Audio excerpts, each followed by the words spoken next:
Dolphins and fishermen have coexisted in coastal waters for a long time. In most cases, their relationship has not been an issue, but recently some fisheries have had competitive interactions with dolphins for the same resources. Potentially due to the decline in fish stocks and habitat degradation, dolphins could be becoming more reliant on fishermen to provide their food source.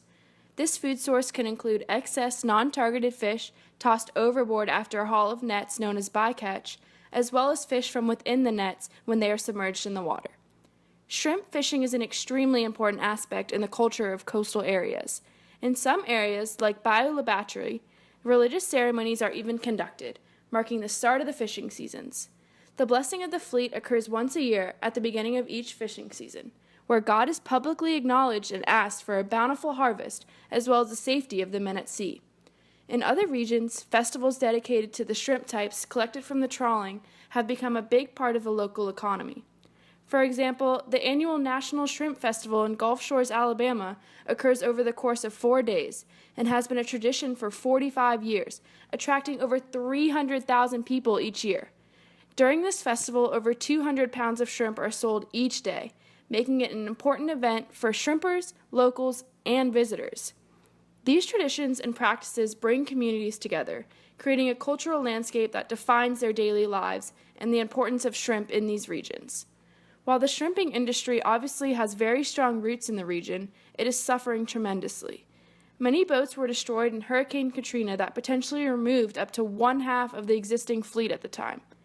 Following the hurricane was a Deepwater Horizon oil spill, which not only contaminated fisheries, but also drove customers away for fear of continued contamination. Other issues in the area are a heavily depressed economy, higher gas prices, and competition with shrimp aquaculture facilities. People remaining are struggling to continue.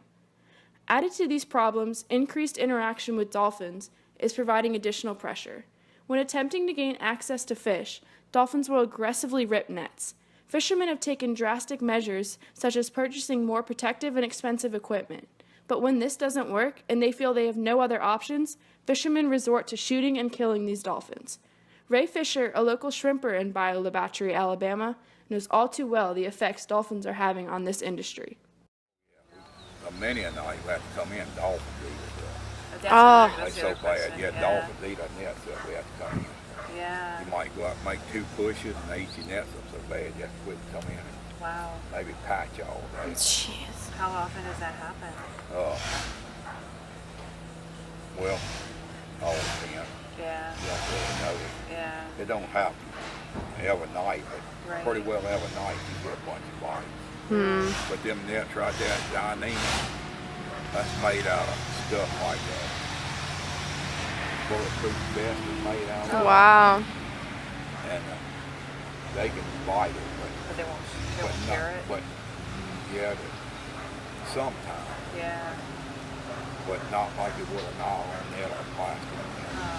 Yeah, that's why I'm pulling them out kind of. So They that, can't bite it. It's like, is that why you bought that more expensive net? Yeah. Specifically for this reason? yeah.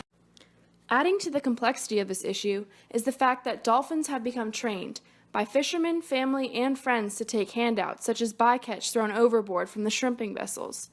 The problem has become pervasive, and many locals now participate in this practice all over the Gulf Coast. Habituating the animals to vessels then only leads to a stronger bond with them in these shrimp boats. So what seemed like a harmless game at the start has now led to increased negative results for fishermen.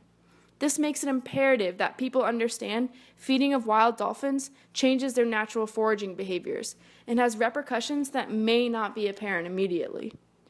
Not only is this a problem for fishermen, but it negatively affects dolphins too. Hand feeding causes dolphins to become so used to approaching humans in boats for food that they make brazen attempts at preying on things that put them at risk, such as boat propellers, fishing line entanglements, and hooks. Dolphins also teach their calves this behavior, adding to the complexity of these concerns, because the calves may learn to depend on people for food, rather than foraging naturally. In one study conducted, researchers found 11 out of 12 nursing calves born to hand-fed females died, indicating that these interactions are detrimental to dolphins' ability to survive. Aside from the fishermen's extreme attempts at fixing the interaction issue with dolphins by attempting to remove them permanently, many efforts have been made to safely and effectively control the problem. While feeding is illegal in the United States, most of the general public is not aware of this. Education outreach programs by the National Marine Fisheries Service have attempted to contribute to teaching more people about this problem. While these efforts may reduce the number of animals that become interested in boats as sources for food, the number that regularly associate with trawl boats will continue. Still, however, the problem of habituated animals and animals dependent on trawl fisheries will not decrease. Some of these solutions include creating stronger nets, so the likelihood of ripping these nets will decrease. Other solutions must consider the plight of the fishermen. Subsidies to help to repair their nets may be a solution, and retraining those who may wish to exit the industry could also help reduce the problem of dolphin fishery association. More careful management as well as education to the public means that dolphins can continue to support themselves naturally and pass on these survival skills to the next generation while allowing the fisheries industry to continue to thrive without an issue.